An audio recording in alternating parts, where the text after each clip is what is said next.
আজকে আপনি জানেন যে বিশেষ করে হাদির জানাজা থেকে একটা আল্টিমেটাম দেওয়া হয়েছিল ২৪ ঘন্টার, যেটি বিকেল ৫:৩০টার দিকে শেষ হয়েছে। এবং সেই ঘটনায় তাদের দাবি ছিল দুটো, যে স্বরাষ্ট্র উপদেষ্টা এবং যিনি বিশেষ সহকারী তারা একটা আনুষ্ঠানিক সংবাদ সম্মেলন করে সরকারের অবস্থান স্পষ্ট করবেন। সেটি সরকারের একজন পুলিশের একজন কর্মকর্তা করেছেন এআইজি লেভেলের। সেটি নিয়ে তাদের ক্ষোভ আছে এবং তিনি যেটি বলেছেন সেটা হচ্ছে যে ফয়সাল, যার সিসি ক্যামেরার ফুটেজ আমরা দেখি মোটরসাইকেল থেকে গুলি করা হয়েছে বলে যাকে পুলিশ ধারণা করছে, সে আসলে পালিয়ে যাওয়ার যে ঘটনা সেটা প্রচারের কৌশল হতে পারে।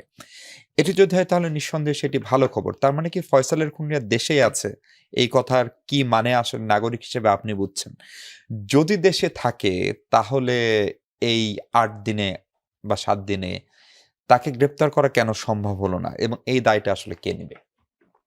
আপনাকে অনেক ধন্যবাদ। আমি শুভেচ্ছা জানাচ্ছি আমার সম্মানিত সহ আলোচকদের এবং যারা শুনছেন তাদের।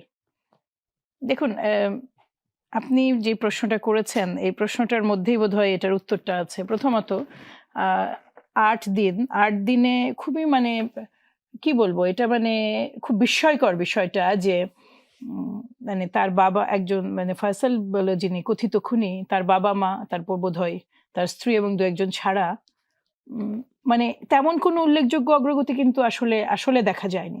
এমন যদি হয় যে না তাদের কাছে কোনো ক্লু আছে, বিশেষ করে যারা অনুসন্ধান করছেন, তদন্ত চালাচ্ছেন, তদন্তকারী কর্মকর্তা কিংবা আমাদের আইন শৃঙ্খলা রক্ষাকারী বাহিনী, সে বা বিশেষ কোনো কারণে তারা সেটা জানাতে পারছেন না, সেটারও কিন্তু আভাস দেওয়া প্রয়োজন।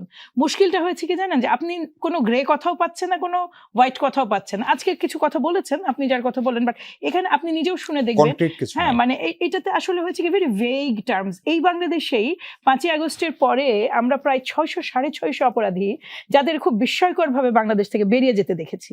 একেবারে অদ্ভুতভাবে বেরিয়ে গেছেন, কিংবা কখনো শুনেছি যে ক্যান্টনমেন্টে আছেন, কখনো শুনেছি, এবং আলটিমেটলি তারা ২-৪ জন ছাড়া কাউকে আর পাওয়া যায়নি। ফলে সাধারণ মানুষের আস্থার এমনি একটা প্রকট অভাব আছে এই জায়গাটায়, এবং স্বরাষ্ট্র মন্ত্রণালয় আসলে কতটুকু তাদের ক্ষমতার মধ্যে এটা আছে, এটাও কিন্তু প্রশ্নবিদ্ধ। কারণ আপনি যদি দেখেন, আমি যেটা এই টোটাল সিচুয়েশনে যেটা সিগনিফিক্যান্ট মনে করি সেটা হচ্ছে আমাদের সম্মানিত প্রেস সচিব যখন ওই যে অগ্নিকাণ্ড ঘটে তারপরে সকালের দিয়ে একটা স্টেটাস দিয়েছিলেন, এবং যেখানে তিনি খুবই দুঃখ প্রকাশ করেছেন, এবং সেখানে তার এক ধরনের গিল্ট ফিলিং, এক ধরনের অক্ষমতা, এবং তার সাংবাদিক সহযোদ্ধাদের পাশে দাঁড়াতে না পারার যে ব্যর্থতা উঠে এসেছে, এটা কিন্তু এই টোটাল, বিশেষ করে প্রধান উপদেষ্টা প্রেস সচিব, তো তিনি যখন কথা বলেন, আমরা ধরে নেই, যেহেতু প্রধান উপদেষ্টা খুব বেশি কথা বলেন না এবং সিনিয়র সচিব, তিনি যখন কথা বলেন তাহলে বা যাইব করুন, ওনার কিন্তু এখানে পার্সোনাল বলে কিছু নেই। ইভেন তার ফেসবুক স্টেটাসও কিন্তু